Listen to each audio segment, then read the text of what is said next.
Is Cipher worth pulling? The answer is yes. If you own either Acheron or Feixiao and want to continue to improve their teams. Else, her value right now is not so great, maybe for a future DPS. She also has the Boothill curse of being sandwiched between Hyacinth and Phynon plus Fate Collab, plus the much anticipated old character buffs. Yes, a lot of characters. Even the whales will have a problem building that many units. Oh no! Before we begin, these are the sections for this video. Cipher's kit, vertical investment, which includes Litecoin and Eidolons, Cipher's pros and cons, what teams to play Cipher in, and lastly, Cipher's builds. Cipher's kit. Skill applies a debuff that reduces the enemy's damage dealt 30% attack to herself for 2 turns. And it's a blast attack, so all her debuffs can hit up to 3 targets. Talent auto applies this Patreon debuff, which is like the Nambi one, prioritizing the highest HP monster. You can change this by using either her skill or ultimate. When the mob with Patreon is attacked, she does a follow-up attack, 1 per Cipher turn. Then records 12% of the non-true damage, so any damage that appears that doesn't have the word true damage is recorded. However, no overkill damage, so things like when you use Acheron or Feixiao's out, the mob is already dead but still doing damage, no, it will not count that. And then her ultimate, also a blast attack. It does damage, then deals true damage based on what the talent recorded, and then the count is reset. So how does this true damage work? 25% to the main target, then 75% split among all 3 targets. The less targets there are, the more true damage they take, cause it's shared. 3 targets will be like main target takes 50% and then the sides take 25% each. 2 targets scenario, the main target will take 62.5% and then the side targets will take 37.5%. Well, there's only one side target. You can treat it like reverse 3BE1. 3BE1, you want more targets to be effective, Cipher wants less targets. For a technique, it's like Silly. You go incognito mode and you get a speed buff for moving. When you walk past the mobs, you can get a consumable, 50 a day. And then, if you enter battle with a technique, all enemies on the field take damage, and she also records 200% of this damage. So it's like a free extra recorded damage to start with. Ascension Tracers, A2, having 140 or 170 speed, you will get 25 or 50 crit rate, and the recorded value increases by either 50 or 100% depending on which speed you hit. Ideally, you will just want to get 170 speed and just ignore the 140 speed requirement. A4, she will also record 8% of the non-true damage from any of the targets that are not her patron. Still does not record overkill, by the way. And lastly, A6 just exists and every enemy on the field gets 40% vulnerability, which is the damage taken.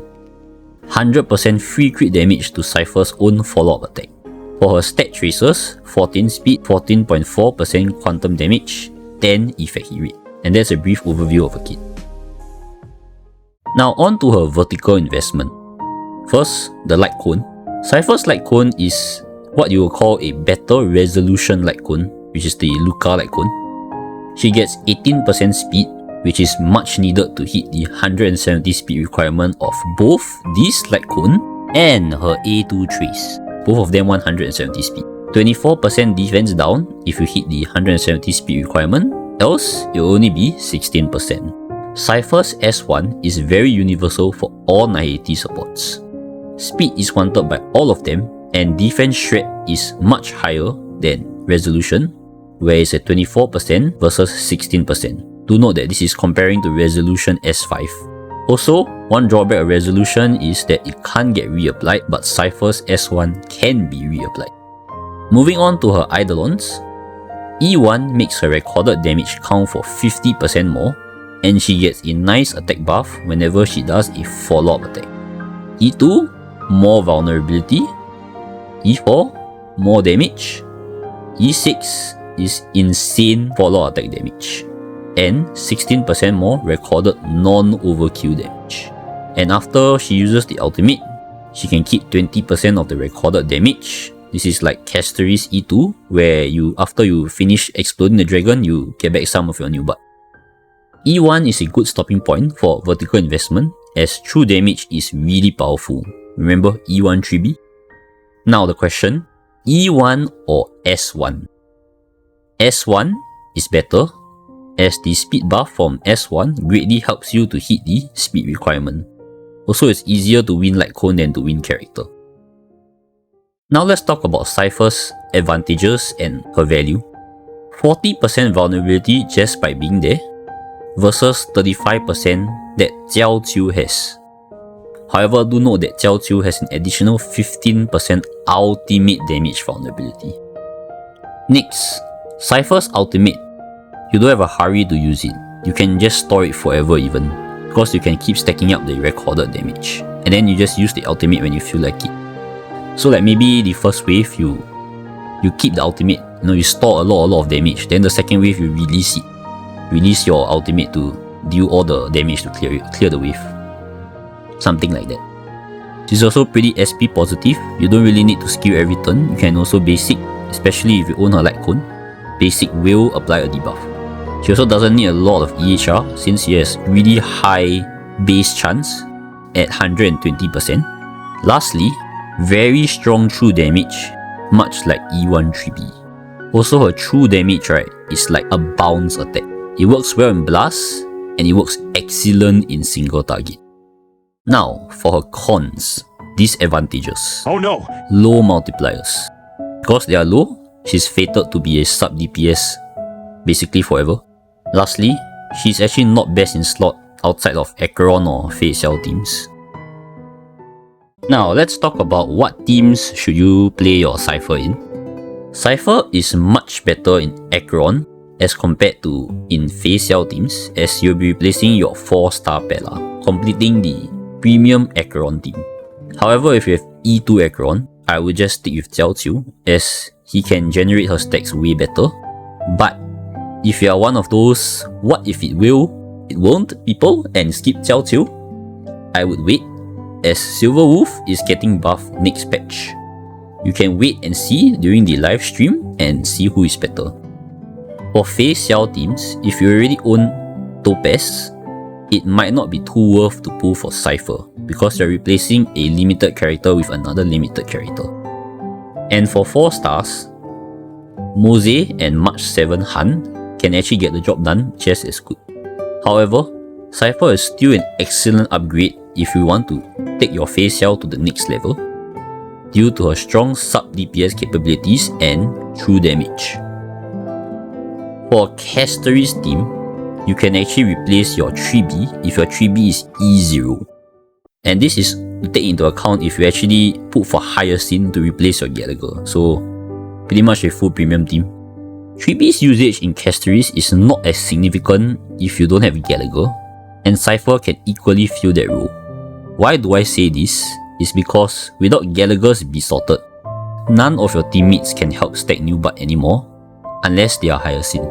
3B was extremely good for this, as her ultimate and follow-up attack were both AoE for the massive new butt generation with Besorted. So the trade-off is 24% rest spend and 30% vulnerability from 3B versus 40% vulnerability and true damage from Cipher's ultimate. Remember what I said about Cipher's true damage? It is better in single target. And guess what is Castery's main damage source? It's a bounce, which is the best in single target. You do lose the rest spend from 3B, but that's okay, because Castery's has her own rest spend from her territory. So who is better? I would say 3B, especially with E1, is definitely better in AoE. However, in lesser targets, so like 3 targets or 1 target, Cipher is definitely an upgrade. However, opportunity cost. Just like Feixiao, replacing a 5-star with another 5-star. I would only pull if you love Cipher or you have a use for her in your other teams, such as your Acheron or your Feixiao team. Or perhaps you want the absolute best for your rice cooker. So other than these teams, right, some other teams that you can consider Cipher for, as there are quite a few teams, I'll be showing them on screen. You get the idea? Almost any team she can fit in, except maybe Super Brick. I mean, technically it could work, but who would you replace in Super Brick? That's all for Cipher teams. Okay, now the builds for Cipher. Tracers, you want to level your ultimate over your talent over your skill. Basic can be ignored. Generally, you should be maxing everything except basic in the end. For Light Cone, not much options. Either you use Resolution Shines like Pearls of Sweat, else her signature Light Cone is the best in slot. However, you can use Tutorial for the EHR, but you can't activate the energy passive unless someone else on your team can also shred defense. For relics, you can either run Diver for a more sub DPS build, else you would always want to go 2+2 speed, a mix of either Messenger, Warrior or Sacridos. For Plana, I recommend running the Lushaka Plana for attack skilling DPS like your Acheron and your Feixiao. If you want to build Cipher for damage, then the Firmament Glamour Plana, as you automatically hit both requirements. But do note that both planas on this Glamour domain are barely used by many of the characters, so it might not be efficient to farm. Celsoto is also another good alternative. Else, if you are lacking speed, then the speed planas like Forge or Giant Tree are okay to use to hit that speed requirement. For the body, crit damage, because she gets free 50 crit rate from the Ascension Trace. Speed boots, quantum damage orb. Rope, you always want to run attack percent, unless you want to play her as a generic buffer, where you don't keep the ultimate, you just use everything to apply as much debuffs as possible. In the case of like an Acheron team, the reason why you don't want to run ER Rope is because sometimes you may want to hold off your ultimate. Remember what I said earlier? You hold off your ultimate to record more damage. So if you hold your ultimate, you're going to waste energy. And if you waste energy, what for you need ER Rope. For the substats, prioritize speed always. Try to hit the 170 speed breakpoint. And then after that, right, you want to hit the EHR breakpoint. 67% if you're using Resolution S5. Else, if you're using the signature Light Cone, 39%. This is because they have different base chance, like Resolution has 100% and the rest of a kit and a Light Cone, 120%. Remember that she does have a 10% EHR trace. And then after that, right, when you're done with these two, you can build crit. This week's video is earlier, as I want to try to get guides out on release day if possible. Anyway, that is all for this video. Thank you for taking your time to watch it as always. Take care and have a great day. Goodbye.